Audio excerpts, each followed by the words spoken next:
वालेकुम, नमस्ते, सत श्री अकाल। कैसे हैं आप लोग? उम्मीद करती हूँ ठीक होंगे, खुश होंगे। मैं हंसिका अली और मेरे साथ हैं मैं हूँ फारिसा करीम। अस्सलाम वालेकुम, नमस्ते, सत श्री अकाल। उम्मीद है कि हमेशा की तरह आप खुशो खुर्रम होंगे। आज की खुशो खुर्रम रहना चाहिए। आज की हमारी वीडियो है शिव जी से रिलेटेड। स्टार्ट करते हैं रिलेटेड। सो स्टार्ट करते हैं अपनी वीडियो को without wasting any time. So let's start. Title है why I believe in Shiva, 3 modern lesson from Shiva, अभी एंड न्यू। क्या इस 21st सेंचुरी में शिवा रेलेवेंट है? क्या शिवा हमें नशे करना सिखाते हैं? क्या उन्होंने हजारों साल पहले कहानियों के थ्रू सिखाए हुए प्रिंसिपल्स आपकी लाइफ को बेहतर बना सकते हैं? मैंने इस साल की शुरुआत में यही सवाल खुद को पूछी और पिछले कुछ दिनों से डेडिकेटेडली शिव जी को स्टडी किया, उनकी कहानियों का मीनिंग समझा और उन्हें 21st सेंचुरी के लिए आपके लिए रेलेवेंट बनाया। आज मैं आपके साथ बस 3 सीक्रेट मैसेजेस शेयर करना चाहता हूँ। ये कोर मैसेज 2 तरह के लोगों के लिए, एक जो स्पिरिचुअलिटी में विश्वास रखते हैं और दूसरे जो स्पिरिचुअलिटी में बिल्कुल विश्वास नहीं रखते, क्योंकि ये 3 कहानियां और उनके ये 3 लेसन्स हर उस इंसान के लिए रेलेवेंट है जो अपनी लाइफ में कुछ एक्स्ट्रॉर्डिनरी करना चाहता है। अगर आप एक स्टूडेंट है या एम्बिशियस है या अपनी लाइफ पर एक ऐसे मुकाम पर हैं जहां आप कंफ्यूज हैं कि आगे क्या करें, तो इस वीडियो को एंड तक देखिए। गारंटी है कि आपको आपके अगले स्टेप की आइडिया आ जाएगी। वीडियो शुरू होने से पहले एक बात, इन सारे वीडियोस में हमारी यही कोशिश होती है कि हमारे एंशिएंट नॉलेज को आज के लिए हम रेलेवेंट बनाएं। अगर आपको हमारा काम अच्छा लगता है तो प्लीज वो सब्सक्राइब बटन प्रेस कीजिए। ये आपके लिए तो फ्री है, लेकिन इससे हमारी बहुत हेल्प होती है। लेसन 1, अंधेरा बुरा नहीं है। दुनिया की सबसे फास्टेस्ट चीज है लाइट, यानी फोटोन। 150 मिलियन किलोमीटर दूर होने के बावजूद सूरज की एक किरण को पृथ्वी तक पहुंचने के लिए सिर्फ 8 मिनट लगते हैं। लेकिन क्या आपको पता है कि ये लाइट पैदा कैसे होता है? हमारे सूरज के अंदर 15 मिलियन डिग्री सेल्सियस की एक आग, जिस आग में एटम्स पिघलने लगते हैं, एक दूसरे के साथ फ्यूज होने लगते हैं, जिसे फ्यूजन कहते हैं। इस प्रोसेस में हीट और लाइट पैदा होता है। लेकिन सबसे इंटरेस्टिंग बात यह है कि ये लाइट इमीडिएटली हमें दिखने वाला, इस पूरी धरती को ऊर्जा देने वाला सनलाइट नहीं बनता। बात उसी सनलाइट की हो रही है जिसे प्लांट्स प्रोसेस करते हैं, हमारे लिए खाना बनाते हैं। हमें बनाने वाला एक एक कण इसी फोटोन का एक अवतार है। ये फोटोन सूरज के अंदर ही दूसरे एटम्स के साथ टकराता रहता है, बाहर निकलने के लिए स्ट्रगल करता रहता है। कुछ सेकंड्स के लिए नहीं, 50,000 सालों के लिए। अगर ये फोटोन 49,999 ईयर्स पर स्ट्रगल करना छोड़ देता तो आज ये पूरी दुनिया नहीं होती, सिर्फ अंधेरा होता। यही फोटोन जब सूरज के बाहर निकलता है तो 3 लाख किलोमीटर प्रति सेकंड की रफ्तार से आगे बढ़ता है, अनस्टॉपेबल बन जाता है, पूरे यूनिवर्स को इल्यूमिनेट करता है। यानी आज जो आप बाहर रोशनी देख रहे हैं वो तब पैदा हुई थी जब हम इंसानों ने फार्मिंग सीखा भी नहीं था। तब से अब तक ये लाइट स्ट्रगल करके ही आप तक पहुंचा है। स्ट्रगल यूनिवर्स का नियम है। हर ग्रेट चीज एक स्ट्रगल के बाद ही हासिल हो सकती है, और ये बात हमें शिवजी सिखाते हैं। कनेक्शन क्या है? देव और असुर दोनों अमृत की तलाश में थे और समुद्र मंथन करने चले थे। उन्हें एक से बढ़कर एक चमत्कारिक चीजें तो मिली, लेकिन साथ ही साथ हलाहल नाम का एक पॉइजन भी मिला। ये विष पूरी दुनिया को खा जाता अगर शिवजी ना होते तो। शिवजी ने ये डार्कनेस खुद में समा ली और हमें प्रोटेक्ट किया। हलाहल का दूसरा नाम है कालकूटम, यानी ये उस डार्कनेस का सिंबल है जिसके अगेंस्ट आप एज अ फोटोन लड़ रहे हो, स्ट्रगल कर रहे हो। और शिव जी वो गारंटी है कि आज नहीं तो कल आप उस डार्कनेस के अंधेरे से बाहर निकलने वाले हो। बस ये मत भूलो कि आप लाइट के अवतार हो। अंधेरे से बाहर निकलने के लिए ये समझना जरूरी होता है कि अंधेरा उजाले का ऑपोजिट नहीं होता, अंधेरा उजाले का बस एब्सेंस होता है। Lesson number 2, don't be nice. हमारी जनरेशन की एक खास बात है कि हमें बहुत गुस्सा आता है। फिर वो गुस्सा किसी भी बात का हो सकता है। गुस्सा अपने हालातों पर हो सकता है, गुस्सा किसी और इंसान के ऊपर हो सकता है, गुस्सा अपने आप पर भी हो सकता है। और हमें बचपन से यही सिखाया जाता है कि गुस्सा मत करो, अपने इमोशंस को कंट्रोल करो, हमेशा अपने चेहरे पर एक स्माइल बनाए रखो, जस्ट बी नाइस। ये बेकार एडवाइस है, क्योंकि अगर गुस्सा एक्सप्रेस नहीं हुआ तो उसका क्या होता है? वो कहां जाता है? वो गुस्सा आपको अंदर ही अंदर खाता रहता है। हर कोई हमें सिखाता है कि गुस्सा एक बुरी चीज है, लेकिन ये सरासर झूठ है। प्रॉब्लम ये नहीं कि हमें गुस्सा आता है, प्रॉब्लम ये है कि हमें गुस्से का इस्तेमाल करना नहीं आता। गुस्सा एक तलवार है, और अगर उस तलवार को हमने गलत डायरेक्शन में पकड़ा तो हमारा ही हाथ कट जाएगा। लेकिन अगर उस गुस्से का इस्तेमाल हमने सही तरह से किया तो वो हमारी ताकत बन जाता है। डेविड गॉगिंस को लोग वर्ल्ड्स टफेस्ट मैन कहते हैं। उन्होंने 4000 पुलअप्स करने का वर्ल्ड रिकॉर्ड बनाया है। 60 अल्ट्रा मैराथन्स कंप्लीट किए, यूएस मिलिट्री के 3 कोर्सेज खत्म करने वाले वो इकलौते इंसान हैं। लेकिन वो पहले कुछ ऐसे दिखते थे, 140 किलो के हुआ करते थे, और आज वो कुछ ऐसे दिखता है। जब वो यूएस नेवी ज्वाइन करना चाहते थे तो उन पर उनके ट्रेनिंग ऑफिसर हंसे। उन्होंने कहा, जब तक 84 केजीज के ना हो जाओ मुझे अपनी शक्ल भी मत दिखा, पहले 50 किलो वजन कम करो, फिर देखते हैं क्या होता है। उन्होंने ये चैलेंज एक्सेप्ट किया और अपनी हद को पार किया।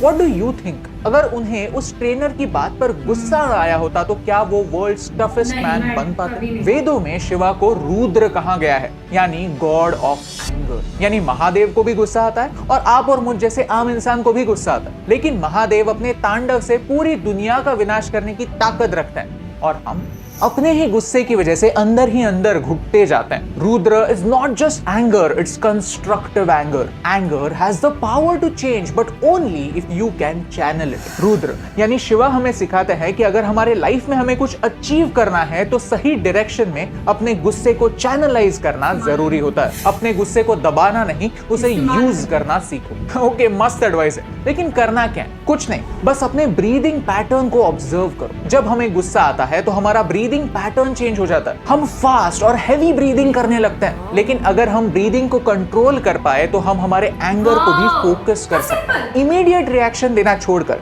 एक स्टेप पीछे लेकर पॉइंट को समझ सकता है, लाइफ को इंप्रूव कर सकता है। Lesson 3, be a failure. हम इंस्टाग्राम की दुनिया में रहते हैं जहां खुश होने का एक ही डेफिनेशन है, अपनी लाइफ को दूसरों के डेफिनेशन से जियो, एक सेट पाथ फॉलो करो, क्योंकि सक्सेस की एक टाइमलाइन होती है। अगर आप 21 की उम्र में ग्रेजुएट नहीं हुए तो आप एक फेलियर हो। अगर आपकी 35 तक शादी नहीं हुई तो आप एक फेलियर हो। अगर आपको बच्चा नहीं है तो आप एक फेलियर हो। अगर आप गाड़ी से नहीं ट्रेन से ट्रैवल करते हो तो आप एक फेलियर हो। ये फेलियर की डेफिनेशन किस किताब में लिखी है पता नहीं, लेकिन बचपन से हमें पढ़ाई जरूर जाती है। दूसरों की एक्सपेक्टेशंस हमारी खुशियों को डिक्टेट करने लगती हैं और फिर हम सोचते हैं कि मैं खुश क्यों नहीं हूं। मुझे आपसे एक सवाल पूछना है, Do you know why you are not happy? Because you don't know what it is to be happy. एक सेकंड वीडियो पॉज कीजिए और सोचिए कि क्या आपने सोचा है कि आपके लिए हैप्पीनेस क्या है? दुनिया के डेफिनेशन के बारे में नहीं, अपनी पर्सनल डेफिनेशन के बारे में सोचो। क्या आपके पास ऐसी कोई डेफिनेशन है?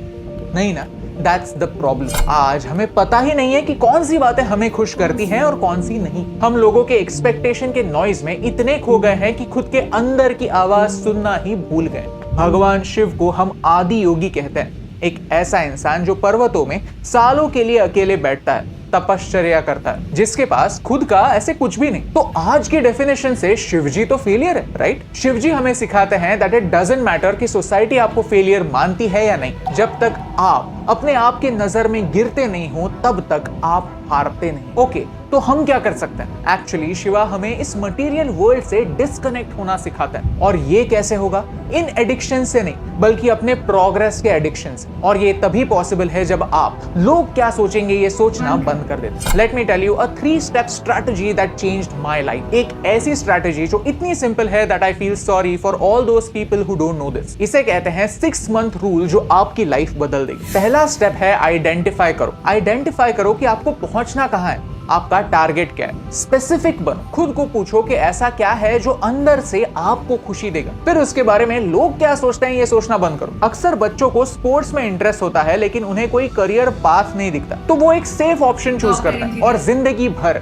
खुद को कोसते रहते हैं कि मैंने कभी ट्राई ही नहीं। ये दर्द सबसे बड़ा दर्द होता है। तो अपने आप से पूछो आपके लिए खुशी की पर्सनल डेफिनेशन क्या है। स्टेप 2 है गैप्स को ढूंढो। आपके आज की सिचुएशन और आपके आइडियल सिचुएशन में ऑब्स्टिकल्स होने वाले हैं, गैप्स होने वाले हैं। उन गैप्स को समझो, 1 by 1 लिखते जाओ कि आपके चैलेंजेस क्या हैं। हो सकता है कि ट्रेनिंग करने के लिए आपके पास इक्विपमेंट ना हो, मेंटर ना हो। इन सारी चीजों को आइडेंटिफाई करो। ये एक्सेप्ट करो कि anything worth having will not come for easy. जब आप ये समझोगे कि किन तरह के चैलेंजेस आपके सामने आएंगे तो आप उन चैलेंजेस के लिए प्रिपेयर कर पाओगे और फिर कोई भी चैलेंज आपको सरप्राइज नहीं कर पाएगा। Step 3, copy paste. आपका माउंट एवरेस्ट, आपका चैलेंज, आपका टारगेट कितना भी स्पेशल क्यों ना हो, इतना स्पेशल नहीं है कि आज तक किसी ने भी अचीव नहीं किया है। आपके जैसे ही किसी ना किसी ने तो ये जर्नी की होगी। अगर आपको एक्टर बनना है और आपके इंडस्ट्री में कोई कॉन्टैक्ट्स नहीं है तो उन लोगों को स्टडी करना स्टार्ट करो जिन लोगों ने बिना किसी कॉन्टैक्ट के अपना नाम बनाया। उनकी बायोग्राफीज पढ़ो, उनके इंटरव्यूज सुनो, सिर्फ उनकी एक्टिंग को नहीं, उनके एक्टर बनने की जर्नी को समझो और उन्होंने जो किया उन स्टेप्स को फॉलो करने की कोशिश करो। रिजल्ट आपके सामने होंगे। शिवा एक सिंबल है, सेल्फ डिस्कवरी का सिंबल, इनर पीस का सिंबल, खुद को री इन्वेंट करने का symbol. I believe in Shiva क्योंकि शिवा हमें ट्रांसफॉर्मेशन की ताकत सिखाता है। आज के इस वीडियो में हमने शिवा ने सिखाए हुए प्रिंसिपल्स को अपनी लाइफ में कैसे अप्लाई करना है, अपनी लाइफ को कैसे ट्रांसफॉर्म करना है, ये सीखा। और इंटरेस्टिंग बात यह है कि आज हमने सिर्फ 3 प्रिंसिपल सीखे हैं। ऐसे हजारों आइडियाज, हजारों प्रैक्टिकल लेसन्स छुपे हुए हैं हमारे एंशिएंट वेदों में, उपनिषदों में, हमारे इतिहास में। और हमारा मिशन यही है कि हम इस नॉलेज को एक ऐसी लैंग्वेज में आपके सामने ला पाए कि आप उसे समझ पाए और अपनी लाइफ बेहतर बना पाए। अगर आप हमें सपोर्ट करना चाहते हैं तो प्लीज इस वीडियो को शेयर कीजिए क्योंकि हमारे इंडियन नॉलेज को आप तक पहुंचाने से मुझे फर्क पड़ता है। हे दोस्तों, thank you so much for watching this video till the end. अगर आपको ये वीडियो अच्छा लगा तो प्लीज वो लाइक बटन प्रेस कीजिए। अगर आप यहाँ पर नए हैं तो सब्सक्राइब करना ना भूलिए। कृष्णा से मैंने क्या सीखा, 8 प्रैक्टिकल लेसन्स है जो हमने यहाँ पर एक्सप्लेन किए। स्टूडेंट्स के लिए भगवत गीता कैसे रेलेवेंट है हमने यहाँ पर एक्सप्लेन किया। Thank you so much for watching क्योंकि आपके सपोर्ट से हमें फर्क पड़ता है।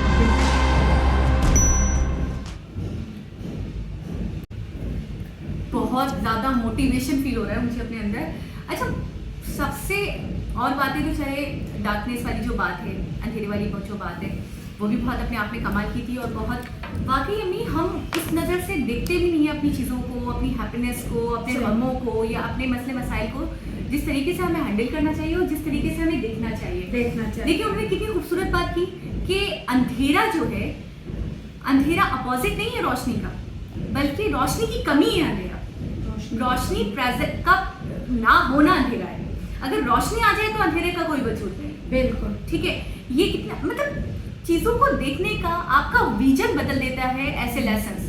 और ये लेसन्स इतने पुराने हैं, इतने सदियों पुराने हैं अगर मैं कहूँ, तो उसके बावजूद हम लहरों में हम नहीं समझ पाते। शिवम के बारे में शिवाजी, हाँ, शिवाजी की जो है वीडियो उसी के 3 असूल बताए। हाँ, उसी के 3 असूल तो बहुत सारे, हाँ, लेकिन उसी वीडियो के 3 शिवाजी के 3 असूल बताए। हाँ, उन्होंने गुस्से का भी बताया कि गुस्सा जो है ना वो बुरा नहीं होता, अच्छा होगा, अच्छा भी है, मतलब इस्तेमाल के ऊपर है। हाँ, कैसे आप अपने गुस्से को ज़ाया कर दें या उसको एक एनर्जी के तौर पे इस्तेमाल करें, पॉजिटिव ले लें। मैंने 3 चीजें देखी हैं गुस्से के बाद। गुस्सा होता है तो उसके बाद क्या आउटपुट होते हैं? क्या पहला होता है ये कि कोई काम व्यक्ति है या कोई ऐसा इंसान है जो चीज़ों को बोलता है कि यार नहीं, मेरी वजह से कोई नुकसान ना हो किसी को, और मैं फला बंदे से गुस्सा हूँ लेकिन मैं इसको कंट्रोल करूँ, तो वो कंट्रोल करता है, कंट्रोल करके पी जाता है, बात खत्म हो जाती है।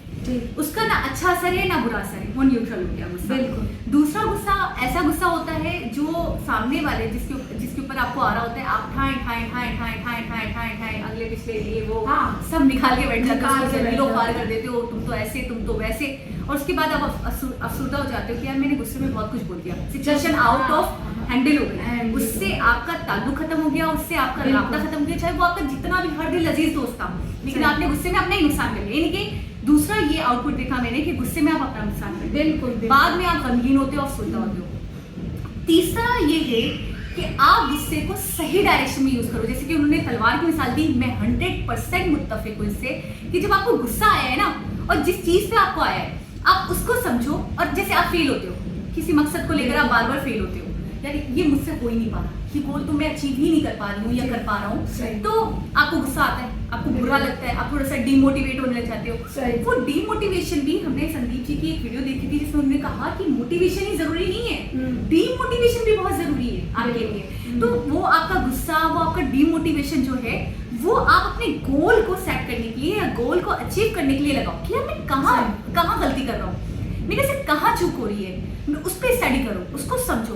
और बहुत बेहतरीन बात है कि आप जो करने वाले हो, आप एक्ट्रेस बनने वाले हो, या आप डॉक्टर बनने वाले हो, या आप इंजीनियर बनने वाले हो, या आपके पास वो वसाइल नहीं है, वो रिसोर्सेज नहीं है, आप कुछ ऐसा करने वाले हो, तो आप वाकई लोगों की जर्नी से, लोगों की लाइफ से भी बहुत कुछ सीख सकते हो। बिल्कुल। जो दिक्कतें आपको आ रही है वो उनको भी आ चुकी है, उन्होंने उनको कैसे रिजॉल्व किया, आप वो देखो। आप अपने गुस्से का इस्तेमाल सही डायरेक्शन में अगर करते हो तो आपका गुस्सा ही आपको प्रोवोक करता है, आपको गुस्सा आपको मोटिवेट करता है आपका काम करने के लिए। आपका गुस्सा आपको पावर देता है, एक तरह पावर से देता है, exactly। आप गुस्से की एक शक्ल जुनून भी है। तो वो गुस्सा जो है ना, अगर आप उसे मुस्बत लेते हैं तो और अच्छे काम के लिए, तो अगर उसको ज्यादा, जैसे बहुत गुस्सा है और उसको आपने ले लिया, जुनून की कैफियत हो जाती है, चाहे वो अच्छा काम हो या बुरा। लेकिन अच्छे काम में ही लेना चाहिए, तो उसमें ही समझे कि ये बहुत बड़ी बात है कि आप अपने गुस्से को पी के उसको एक फायदे मिलाएं, सही तरीके से यूज करें, इस्तेमाल करें, चैनलाइज करना आया। बिल्कुल, उससे आपको ही फायदा होगा। तो ये बहुत बड़ी चीज है। ये तीनों लेसन जो हैं अपने आप में कमाल के हैं, और वाकई अम्मी अगर आप इसको थोड़ा सा फॉलो कर ले, थोड़ा सा क्या, तीन मैं तो बोलूंगी मोटी मोटी सी बातें, इंसान थोड़ा सा क्या, तीन जहन में रखिए। असूल है, हाँ। और वही आपकी कामयाबी के राज से समझे, बिल्कुल आपकी जिंदगी बहुत अच्छी हो सकती है। बिल्कुल। बहुत अच्छा। एक चीज और भी इन्होंने बताई कि हैप्पीनेस वाली जो बात थी वो वाकई सही थी, कि हम अपनी खुशी को दूसरे की नजर से देखते हैं। जैसे कि अब कोई लड़की है जिसकी बहुत हाई फाई घराने में शादी हो गई, हमारे यहाँ लड़कियों में ऐसा होता है, हाँ। तो मुझे कहीं ना कहीं रिग्रेट होगा, या मेरी फ्रेंड को कहीं ना कहीं रिग्रेट होगा, या मेरी कजन को कहीं ना कहीं रिग्रेट होगा, हाँ। कि यार उसकी किस्मत बड़ी अच्छी थी, वो तो इतने हाई फाई घर चली गई, और हमें देखो। ठीक है, एक आपका क्लास फेलो है जो इंजीनियर बन गया, पर आप नहीं बन पाए, आपके पास पैसे नहीं थे, या आपको सही गाइड करने वाले लोग नहीं थे, आपका एज निकल गया और आप नहीं कर पाए, और बाद में आपको अफसोस होता है। तो फिर आप सोचते हो यार वो देखो वो इंजीनियर बन गया, मैं नहीं बन पाया। अगर वो इंजीनियर बन गया तो आप यूट्यूबर बन सकते हो। बिल्कुल, आपके पास ऑप्शंस हैं, अपनी सलाहियतों को पहचानो। आप क्या करना चाहते हो, जैसे स्पोर्ट की मिसाल दी उन्होंने, बिल्कुल, आप क्या करना चाहते हो वो करो। और दूसरी बात ये है कि आप अपनी खुशियों को खुद डिसाइड करो कि ये मेरी खुशी है। लोग क्या कहते हैं, लोगों की नजर में मेरी खुशी क्या है, ये मैटर नहीं करता। तुम्हारी नजर में तुम्हारी खुशी क्या है, ये ज्यादा मैटर करता है। लोग क्या कहेंगे, हकीकत बात है, इससे मुझे फर्क नहीं पड़ता। अब लोग कहते हैं कि यार एक अमीर इंसान कामयाब इंसान, बिल्कुल। लेकिन हम शिवाजी को देख, जिसके पास सारी दौलत है, जिसके पास बंगलो है, कार है, अच्छा बिजनेस है, तो वो कामयाब है। जिसके पास औलाद है वो कामयाब है, जिसकी शादी से एज में हो गई वो कामयाब है, जिसने कुछ कर लिया एजुकेशन को लेकर। शिवाजी का क्या कह रही थी? शिवाजी जो है उनके पास क्या था, ना धन था, ना दौलत थी, ना सही बात है, ना धन, फैमिली नहीं, कुछ भी नहीं था। पहाड़ों पे जाके तपस्या की उन्होंने। तो उनको देखेंगे तो हमें तो ऐसा लगेगा कि वो तो फेलियर थे, वो तो एक नाकाम इंसान थे। लेकिन नहीं, इससे हमें यही लेसन मिलता है कि लोगों की नजर से आप खुद को मत देखो। आपके पास बहुत सारी चीजें नहीं भी है तो इसका मतलब ये नहीं कि आप नाकाम हो, उससे कहीं ज्यादा बढ़िया आपको मिलने वाला है, इससे कहीं ज्यादा बेटर आपको मिलेगा, बेहतर मिलेगा। बिल्कुल। आप खुद को समझो, खुद पे फोकस करो, दैट्स इट। सही, कभी नहीं ये सोचना चाहिए, और लोगों की नजर से खुद को नहीं परखना चाहिए, लोगों की नजर से देखना ही नहीं चाहिए। हार जब ही मानते हैं जब हम खुद से हार मानते हैं, खुद ऐसा हम कहते हैं कि हम हार गए। जब हम नहीं मानते तो हमें कोई हरा नहीं सकता। बिल्कुल ऐसे ही। बिल्कुल यही बात है। आपको मोटिवेटेड फील हो रहा है, अच्छा फील हो रहा है, बहुत अच्छा एनर्जी फील हो रही है। शिवाजी का जिक्र हुआ, मेरा तो पार्वती जी का भी जिक्र करने को दिल कर रहा था, लेकिन उन्होंने सही कहा कि उन्होंने सारा विष जो अगर वो नहीं पीते तो ना वाकई पूरी दुनिया ख़त्म हो जाती। तो वो उनका जिस्म जो नीला हो गया, तो वो उन्होंने जहर विष पिया था, पूरा पी लिया था इंसानियत को बचाने के लिए, लोगों को बचाने के लिए। मतलब महानता की मिसाल। महानता की तो शिव जी को यूँ बहुत माना जाता है। अच्छा, आपने पढ़ा है इनके बारे में पहले? नहीं, मैं इंडिया गई थी तो थोड़ी बहुत मुझे वहाँ से थोड़ी बहुत मालूमात है जी। जी, मंदिर वगैरह जो देखे तो शिव जी का, और आप बता रही थी आपको हनुमान जी का लॉकेट भी मिला था एज अ गिफ्ट। हाँ, वो ऐसा हुआ था कि वो मेरे एक बहुत अच्छे मेरे कज़न थे, फर्स्ट कज़न थे, उनके दोस्त थे एंथोनी करके, उनके एक दोस्त थे। हाँ जी, वो विक्रोली में रहते थे। तो वो मुझे अपने घर, हम मतलब मैं मेरी वालदा वगैरह को अपने घर भी ले गए थे। मेहमान नवाजी के लिए। हाँ, मेहमान नवाजी के लिए। फिर जब हम लोग पाकिस्तान आने लगे तो स्टेशन हमें छोड़ने आए, तो उनके गले में संतोषी माँ का, दुर्गा माँ का लॉकेट था। वाह। हाँ, इतना बड़ा सा था, उसमें दुर्गा माँ थी, वही स्थान, उसके ऊपर शेर की सवारी। हाँ, तो वो लॉकेट उन्होंने अपने गले से उतार के मेरे गले में डाला as a gift. As a gift, और मेरे क्या सर है? पे हाथ रखा। हाँ बिल्कुल। और वो पहनकर मैंने बहुत देर से उस लॉकेट को पहने रही, वाह। बहुत संभाल के रखा मैंने कि नहीं ये दुर्गा माँ का है। और अच्छा Respect आ रही लगता था, होगी, इज्जत, रिस्पेक्ट आ हाँ। रही थी और बहुत अच्छा लगता था मुझे। फिर वो घर वगैरह हमारा बना और हमने शिफ्टिंग करी, तो मिस तो हो गई। मिस हो गया। सही, नहीं तो मैं आपसे वो ले लेती। अच्छा। संतोषी माँ। गाइस, तो बहुत ही इंटरेस्टिंग वीडियो थी। दोबारा किसी और वीडियो के साथ आज से मुलाकात होगी। जब तक के लिए अपना बहुत सारा ख्याल रखें। अल्लाह हाफिज। अल्लाह हाफिज।